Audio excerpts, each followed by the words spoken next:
Z rojaki Slovenci po vsem svetu. Utrip njihovega vsakdanjega življenja spoznavamo v oddaji Brezmejno.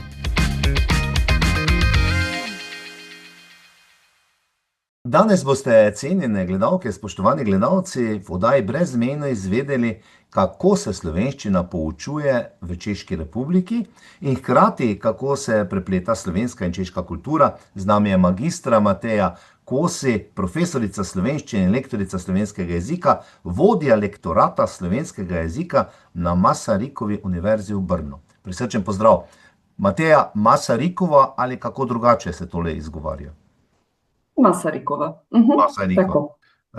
Mateja, morda za začetek, kako je pravzaprav bila vaša odločitev, kako ste sprejeli izziv in se preselili že pred več kot desetletjem, če se ne motim, v Brno na Češko? Pravkar poteka moje 15. študijsko leto na Češkem v Brnu na Masarikovi univerzi, kjer poučujem slovenščino. Odločitev je prišla zelo zanimivo v bistvu. Takrat sem učila na osnovni šoli v Beltincih, kjer smo izvedeli, da za naslednje šolsko leto ni več ur slovenščine zame, ker so pač prišle manjše generacije. Nisem vedela točno, kaj bom počela in v istih dneh mi je moja predhodnica, lektorica v Brnu, Laura Fekonja Fontaine, sporočila, da ona pa ne ostaja več v Brnu. In nekako se je tako poklopilo naključje, da sem se takrat odločila, da to preizkusim. Bi nam povedali malo na kratko, Mateja, pravzaprav, kaj vsebuje vaše delo, naloge, nenazadnje gre za eno poslanstvo, ki ga opravljate v Brnu, in bo to za naše gledalke mogoče z vidika vas zopet nekoliko drugače kot recimo s kolegicami vašimi, s katerimi se pogovarjamo na drugih koncih sveta. Moje osnovno poslanstvo je, da učim slovenščino, predvsem češke študente. Vendar pa v Brnu na fakulteti ne študirajo samo češki študenti, ampak je tudi velik delež v bistvu slovaških študentov. Imeli smo tudi prav na študiju slovenščine vietnamskega študenta in odkar je kriza v Ukrajini, imamo tudi kar precej ukrajinskih študentov. Tako da to je nekako prvi del poslanstva, to, da se čim boljše naučimo slovenščino. Imamo tudi študij, prav magistrski študij slovenščine, tako da naši študenti, ko zaključujejo študij, imajo res izjemno dobro znanje slovenščine. To pomeni, da so popolnoma opremljeni z jezikom, da lahko delajo karkoli z njim, se res uveljavijo na trgu delovne sile. Poleg tega je pa moje poslanstvo tudi nekako kot osebno poslanstvo, tole čutim, širjenje slovenske kulture na Češkem, povezovanje Slovencev na Češkem, povezovanje ljudi, ki imajo radi Slovenijo, teh je še več kot Slovencev.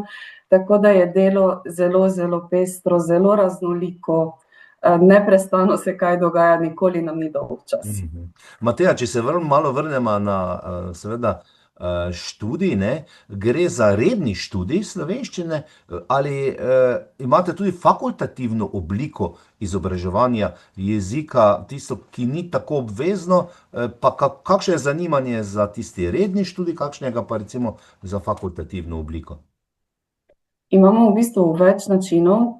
Res je tako, da se lahko študenti vpišejo na diplomski in na magistrski študij slovenistike, prav kot enopredmetni študij slovenščine, lahko tudi iz slovenističnih tem delajo doktorat, tako da imajo res možnost poglobljeno študirati slovenščino.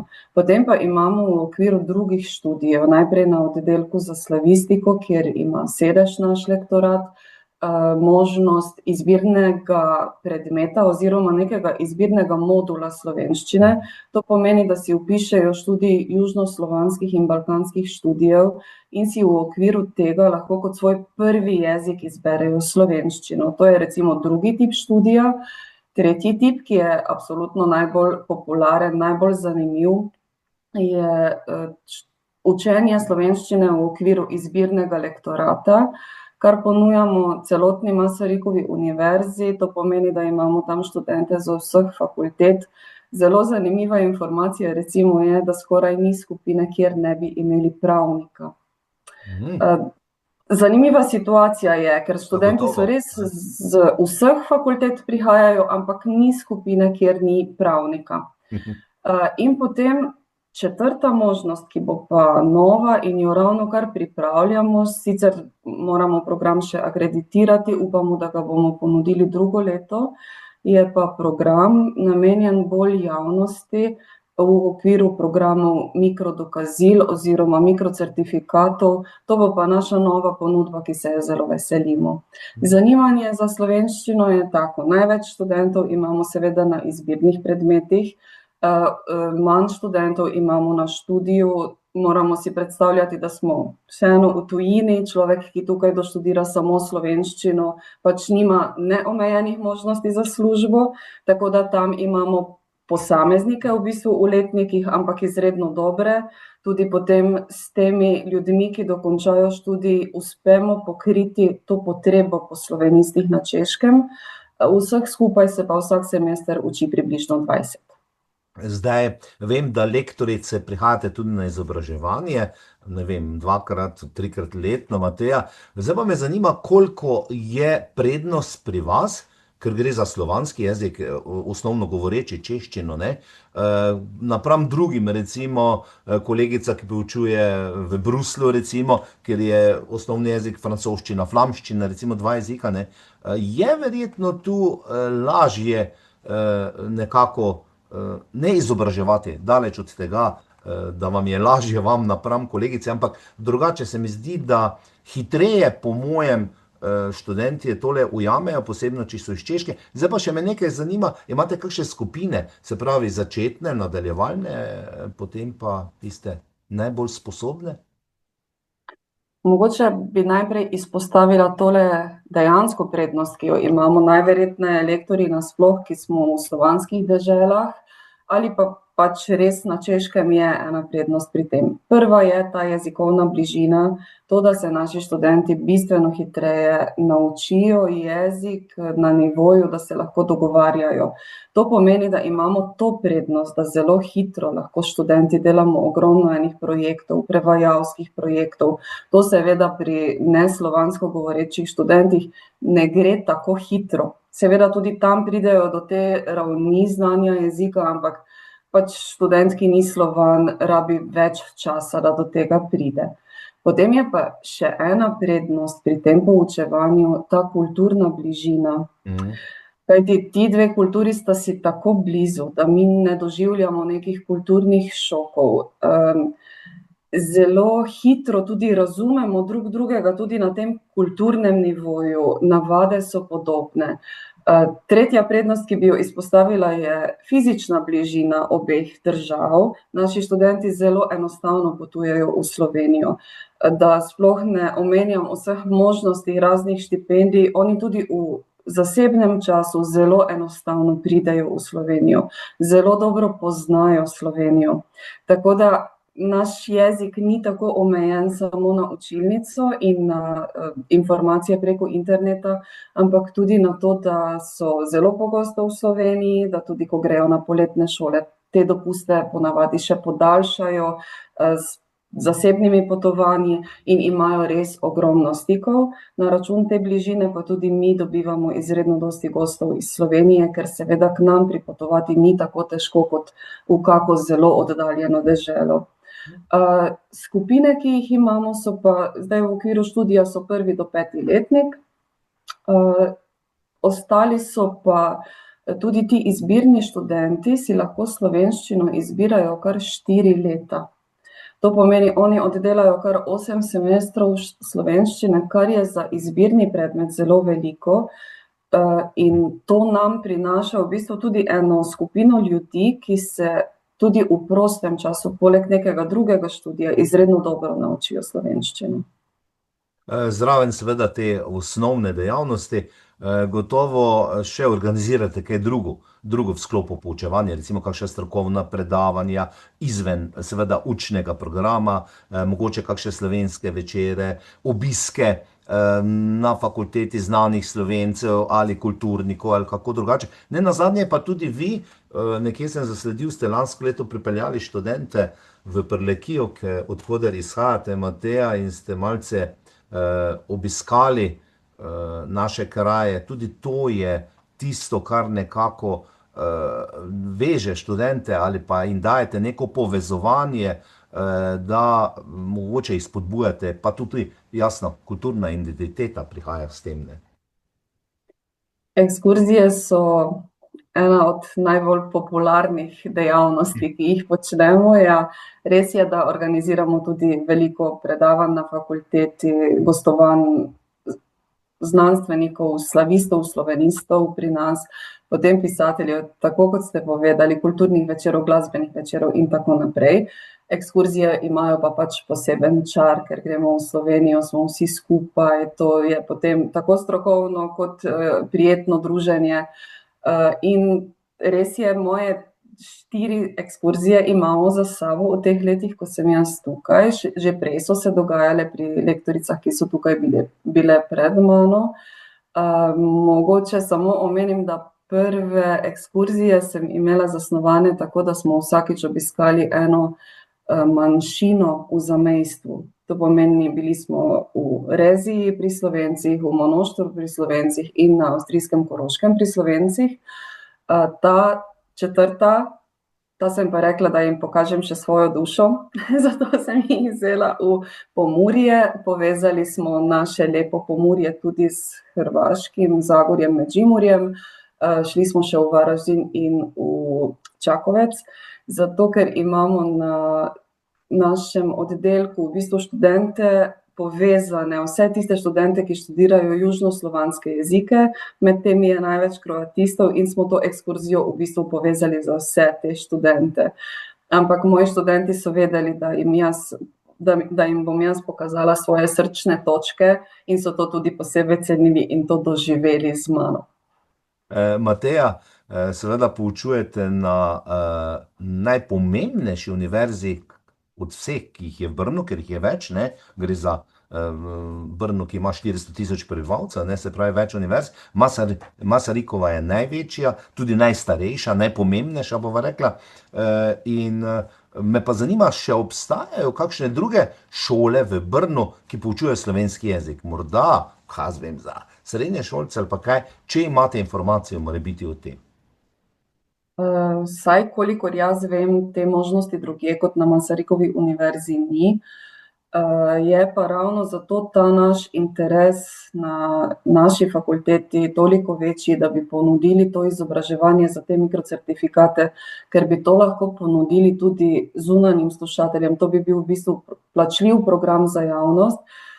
Kajti v zadnjem času se nam dogaja, da dobivamo izredno veliko povpraševanja za poučevanje, za učenje slovenščine zunaj naše fakultete iz zainteresirane javnosti, od dijakov, ki bi radi šli študirati v Slovenijo. Zaenkrat jih sicer potem predvsem usmerjamo na spletne tečaje Centra za slovenščino kot drugi in tuji jezik, ampak če bi jim lahko ponudili tudi kaj na mestu, bi bilo to verjetno zelo dobrodošlo. Kako pa sodelovanje poteka z drugimi ustanovami, inštitucijami v Brnu, ne? Vemo, da nekateri dobro sodelujejo z veleposlaništvom, z uradom za zamejce in pa Slovence po svetu iz Slovenije, pa tudi verjetno kakšne druga so. Omenili ste, Mateja, da so to ne klubi, bova rekla, društva tudi, ki združujejo Slovence, tudi v Brnu jih najdemo bržkone in se verjetno družijo s enim samim namenom, ne, da ohranijo slovenski jezik, da se tam slovensko pogovarjajo, da tudi tradicijo negujejo, pa verjetno kakšni nastopi ob kakšnih praznikih, slovenskih praznovanja, potem se verjetno v večjem številu zbero in pripravijo tudi kakšen dogodek. Prvi partner na vseh dogodkih za nas je Češko-slovensko društvo, ki obstaja v Brnu, ima sedež v Brnu. Vodi ga gospa Alena Šamonilova, s katero izredno dobro sodelujeva, res tudi prav veseliva se tega povezovanja. Ravno včeraj sva imeli sestanek, ker je treba že zdaj načrtovati čim več dogodkov za vnaprej, da nam kaj ne uide slučajno. In zdaj glede teh dogodkov in skupnosti. V Brnu ne živi veliko Slovencev, nimamo čisto točnih številk, zdaj večina Slovencev, ki na Češkem živi, je v Pragi. Vseeno pa ima društvo zelo veliko podporo, temu mi pravimo prijateljev Slovenije. Tako.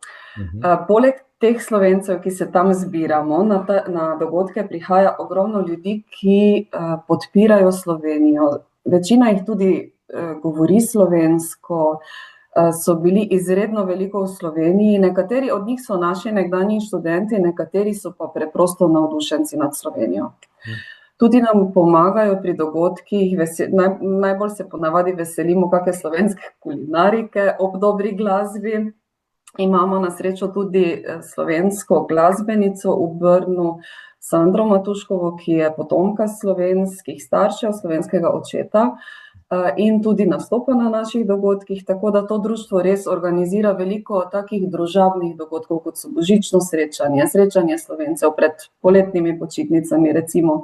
Mogoče glavni dogodek, ki pa se ga vsi veselimo ponavadi kar celo leto vnaprej, je pa en slovenski vikend, ki ga organizira društvo, ko se povežemo tako brnski ljubitelji Slovenije in Slovenci kot praški in ostalih delov Češke, vsi skupaj na enem vikendu, kjer potem tudi prespimo, ga zapolnimo s kakimi športnimi aktivnostmi, s kakim pohodom in večinoma tudi z glasbenim nastopom iz Slovenije, in to je tak en osrednji dogodek našega druženja. Moram pa povedati tudi, da se pa predvsem preko društva povezujemo tudi s praškim društvom Jožeta Plečnika, ki ga vodi gospod Iztok Toplak, in pa nikakor ne smem pozabiti omeniti veleposlaništva Republike Slovenije, s katerim pa izredno dobro sodelujemo in so tudi zelo velik del našega programa je povezan z veleposlaništvom. Mateja, ko si na takih srečanjih gotovo tudi kaj domače kulinarike, slovenske, se potrudite, da pripravite. Sicer pa takole, če pridem v Brno, je najti kje kakšno restavracijo ali pa kakšen lokal, kjer bi, seveda razen znanega češkega piva, dobil tudi kaj slovenskega glede kulinarike in pa tudi pijače? Žal ne.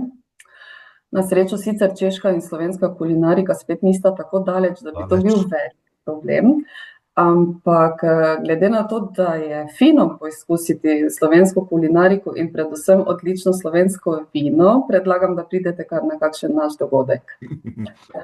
Mateja, zdaj ne vem, koliko imate lektorice, precej ste na fakulteti, prostega časa. Koliko je kulturnega področja, kakšna je pravzaprav v Brnu, nekatera mesta imajo to veliko možnosti, muzeji, gledališča, opere, razne kulturne prireditve.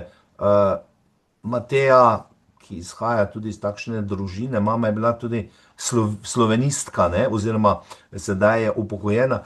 Mateja, se najde zagotovo kaj za nepokušino, ampak takole za svojo dušo, ampak vprašanje je zopet verjetno čas današnjega dne.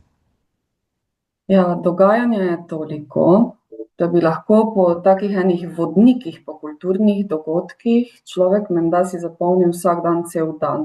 To seveda ne gre, ampak vseeno je pa ena posebnost češke kulture, to ne samo to, da je ponudba ogromna, tega je tudi v Sloveniji ogromno, ampak eno splošno zanimanje za kulturo se mi zdi, da je še na višjem nivoju kot pri nas, pa je že pri nas na visokem nivoju. Tukaj namreč ljudje, tudi, ne vem, tudi moške družbe pri pivu, podebatirajo o zadnji predstavi v gledališču. Gledališče recimo spremljajo vsi, razstave aktualne spremljajo vsi in nekako, če človek temu ne sledi, je tako, kot če pri nas ne pogledamo zadnjih filmov. Tudi filme seveda spremljajo, vsi vemo, da je češka filmska produkcija vrhunska. Ja. In ta kultura je nekako prisotna, prežeta skozi celotno družbo. Zanimiva situacija je. V bistvu je tako, da te kar malo silijo, da tole, tudi če bi želel človek malo postati len, včasih, ko se potem seveda vsi rečemo, da nimamo časa, nimamo energije včasih po službah, ampak tukaj to skoraj ne gre, ker potem nismo na tekočem z dogodki.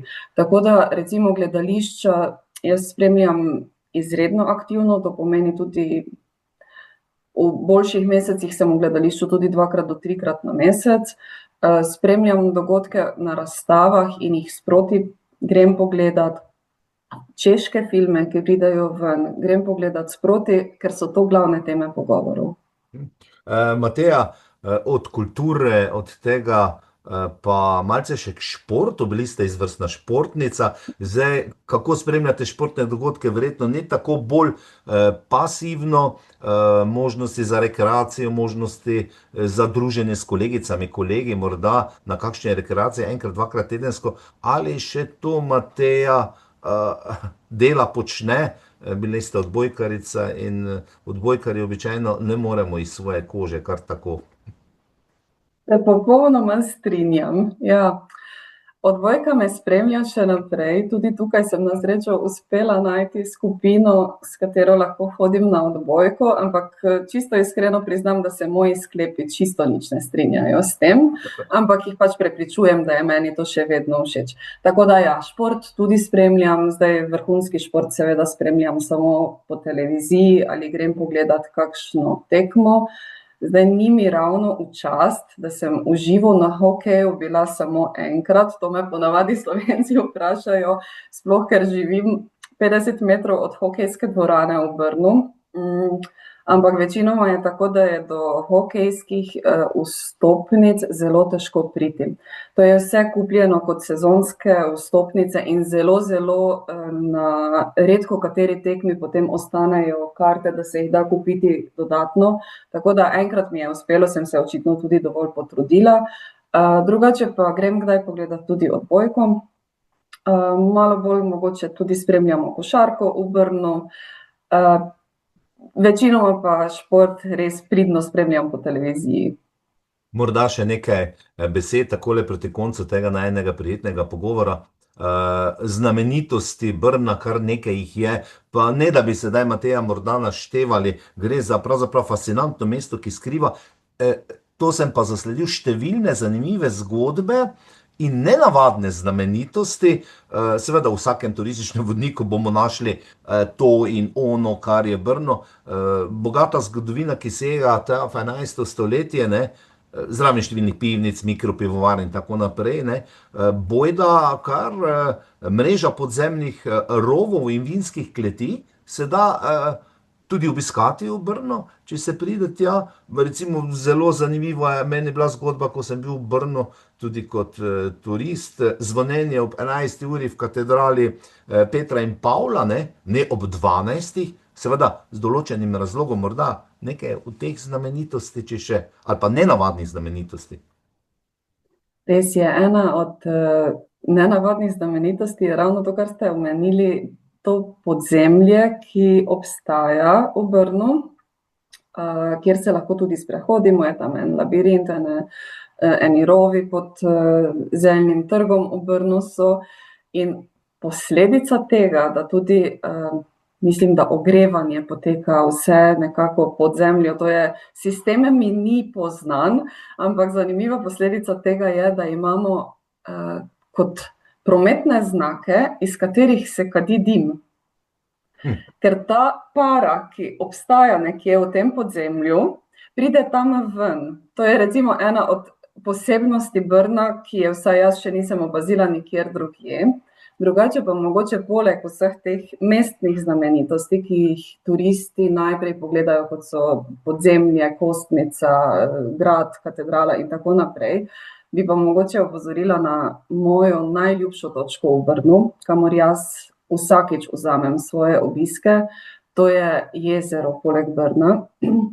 Rečemo mu Brnska luka Přehrada je v češčini, to pomeni, to je v bistvu vodno zajetje, po katerem vozijo ladjice.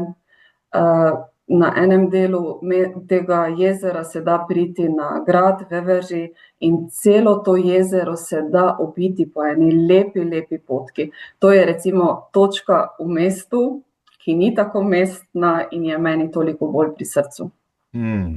Lepo, ne morete, bom rekla zopet, iz zelene Slovenije in odidete. Mateja, poučujete slovenščino, seveda pa verjetno vladate tudi češčino že zelo dobro. Za prevajalko, če bi prišli k vam na vaš konec, bi vas prosili, ne, morebiti. Z veseljem bi vam bila na razpolago, seveda. Češčino seveda obvladam že precej dobro, ampak kot veste, je učenje jezika vedno nedokončana zgodba. Nikoli ne moremo povedati, da jezik popolnoma obvladamo. Tisto, kar se mi zdaj recimo še dogaja, ker dejansko jezik pač tekoče govorim, tudi predavam včasih v češčini. Tisto, kar se pa dogaja in je zelo zanimivo, so pa ene kulturne sestavine tega jezika, kar mi je zanimivo opazovati, predvsem glede na to, da sem tudi sama učiteljica tujega jezika in me tudi zanima, kaj potem ljudem še dela težave v slovenščini. V češčini so to predvsem kaki citati iz filmov. Če človek nima celega tega kulturnega poznavanja, filmske zgodovine, tudi raznih takih bolj znanih predstav, knjig v češčini, tako prevedenih kot original čeških, včasih ne ve, od kod so ljudje vzeli nek citat. Teh citatov je v češčini daleč več kot v slovenščini. Mi jih recimo trenutno v okviru enega projekta opisujemo kot krilatice in teh krilatic je v češčini toliko, da preprosto ne uspem vsega tega za nazaj pogledati, kar poznajo pač domačini. In pa otroške pesmice, pravljice, to je še ena tema, ki pač človeku, ki se preseli kot odrasli, nekako uidejo, jih ne uspe nadoknaditi. Magistra Mateja Kosi, bliža se konec koledarskega leta, tako moram reči.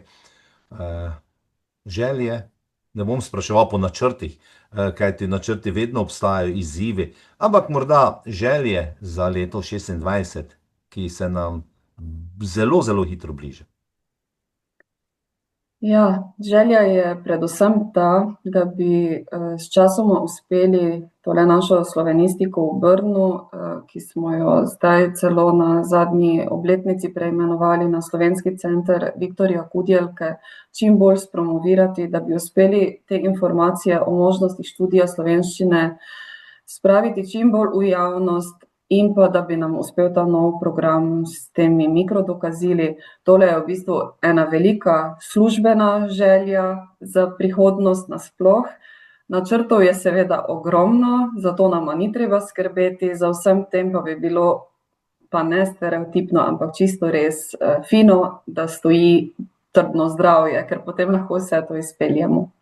Pa bodi tako, Mateja, tudi v prihodnje. Seveda lep pozdrav iz domovine, iz Slovenije v Brno in še kdaj na snidenje. Srečno! Najlepša hvala, nasvidenje!